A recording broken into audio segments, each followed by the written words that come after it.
आपण एंट्री घेतलेली आहे आणि महाराष्ट्राचे आहे गाईज. आपण गुजरातमध्ये आलो ते बघा ना, आपल्या पूर्ण अशी थंड वातावरण आहे, कारण की इथं समुद्र पण जवळ असल्यामुळं ना वातावरण मध्ये जास्त करून ना आपल्याला इथं गहूच दिसते पूर्ण. शॉपिंगला आलेलो आहे आणि टेंटचं काही नियोजन नाही अजून, पलीकडे गेलो. So hey guys, welcome back to the my new blog and new ride. So आत्ता कुठं जाणार आहे माहिती का? माझी एक लाईट वाढवतो.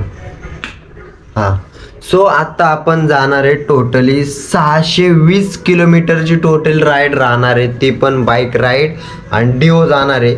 सो पाहू शकता मित्र वगैरे इथं थांबलेलं आहे, सगळे बॅग पॅक वगैरे केले, हेल्मेट वगैरे, कॅमेरा वगैरे चार्ज वगैरे केलेले आहेत. सो परत टेन्शन नको, कारण की ह्याच्या आधीचा जो ब्लॉग येणार आहे ना, एवढा भयंकर आहे ना, घाट होता, लय जबरदस्त घाट होता. कारण की एवढे ना तुम्ही ना सुरतच्या घाटाने एकदा या, पण भीती अशी मनात भीती राहणार, पण असं घडणार तिथं काही नाही की असं वाईट घडलं, असं काहीच घडणार नाही. तिथल्या लोकांना विचारलेलं आम्ही की ना घाट कसा आहे.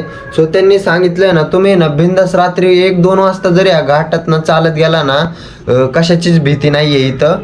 सो म्हणलं मग आम्ही ना एवढं रिलॅक्स गेलो ना, आणि मध्येच आमची हनुमान चालीसा चालू झाली. सो बोलत गेलो, घाट असं एवढ्यात निघून गेला आमचा घाट. आणि तिथं भयंकर ट्रकचा पण ॲक्सिडेंट झालेला होता. घाटात ट्रक बंद पडलेला, परत ट्रक पलटी झालेला, घाटात नव्हता पलटी झाला, हायवेलाच झाला, नॅशनल हायवे 48ला.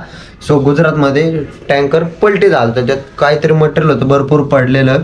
सो ते जाऊ द्या, आपल्याला जायचे आता 620 किलोमीटरची राईड, पूर्ण श्री सोमनाथ टेम्पलपर्यंत पूर्ण ही राईड राहणार आहे 620 किलोमीटरची. तो मध्ये आधी स्टे करता आलं तर स्टे करू, आत्ता जेवण वगैरे करून मग प्रवास कंटिन्यू करू. चला गाय, तुमचा मराठी माणसाला सपोर्ट करा आणि अशीच मराठी माणसं पुढे न्या. सो चला जाऊया. आणि तुम्हाला सांगायचं राहिलं की त्र्यंबकेश्वरमध्ये ना, सो MS-45 रायडर दिसलेच नाही बरं का. आम्ही बघितलं तिथं पण कुठं दिसलेच नाही. बहुतेक ते ना कोणत्या पर्वतावर गेले बरं, ते कोणतं आहे ते? हा, बहुतेक त्यांनी ना ब्रह्मगिरी ना चालू केली करायला, कारण की आम्ही त्यांची ना रील बघितली तर ते ब्रह्मगिरी करताना त्यांची रील पडलेली. सो मग आम्ही आलो निघून. आता सुरतमध्ये पोहोचलेलो आहे, गुजरात. सो गुजरातमधनं आता गुजरातमध्येच जायचे, सोमनाथ श्री टेम्पल ज्योतिर्लिंगमध्ये जायचे, तिथून मग आपल्याला द्वारका वगैरे करायचे. सो चला नाश्ता वगैरे करून घेऊया. चहा तर इथं सोय एकदम उत्तम, राहण्याची सोय एकदम भारी, AC लावून भारी. चला आता जेवण करूया. सो गाईज, आता आपण निघालेलो आहे. हे पाहू शकता, गाडीची कोल्ड स्टार्ट केलेली आहे. सो 1 मिनिट कोल्ड स्टार्ट करून ठेवलेली, कारण की आपल्याला पूर्ण लॉंग ड्राईव्ह राहणार आहे. सो मित्रांनो, आपण ना आता नाश्ता करायला चाललेलो आहे आणि हा लागलेला आहे सिग्नल. सो हा सिग्नल म्हणजे गुजरातमधला सिग्नल आहे. रात्री आम्हाला एक पण सिग्नलचं असं दिसलं नाही कुठं, तिथं ते सिग्नल आहे म्हणून असं काहीच दिसलं नाही. पहिलंच आज दिसलेलं आहे. पाहू शकता इथं पूर्ण लेडीज RTO असेल. तो चला आता इटली सांबर डोसा, इटली खाने का जाने का है.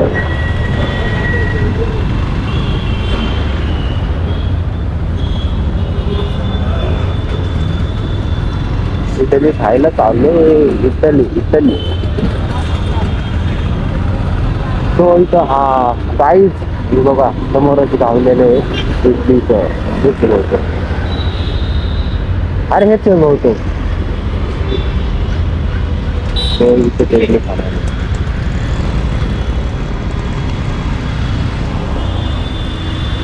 इधर लगा सकते ना गाड़ी, लगा सकते ना गाड़ी. पोलीस जाते येतील रे.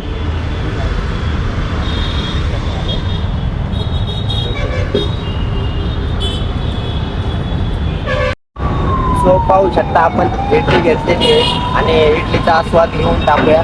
लवकरच आपल्याला बाकीची राईड कंटिन्यू करायची. सो पहिली तोपर्यंत इडली संपून टाक.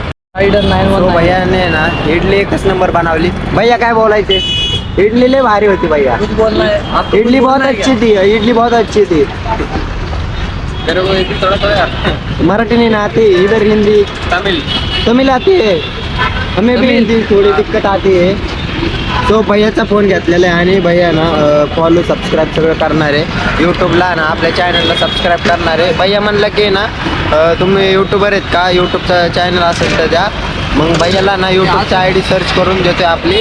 तो चला आता भैयाची इडली फेमस ना, भैया तमिळ आहे पण असू द्या, इडली एकच नंबर क्वालिटी होती, बघू शकता. भैया गुजरातची स्पेशल इडली एकच नंबर क्वालिटी होती आणि ती आपण खाल्लेली आहे. आणि आता तिथून निघालेलो आहे आपण श्री सोमनाथ ज्योतिर्लिंग टेम्पलच्या दिशेने. तो पाहू शकता 620 किलोमीटरची राईड आहे. पहिल्यांदा आपल्याला ना जवळजवळच्या ठिकाणी जाऊन मग तिकडे जाणार आहे आपण.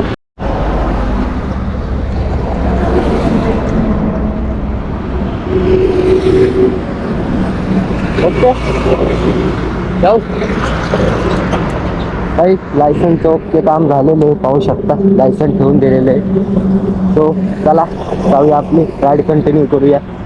सो ओके महाराष्ट्र से आए, सोमनाथ ज्योतिर्लिंग कर रहे हैं बाइक पर ट्रैवलिंग. अभी गुजरात से निकलेंगे, फिर मध्य प्रदेश में जाना है. ठीक है सर, जाओ. Thank you.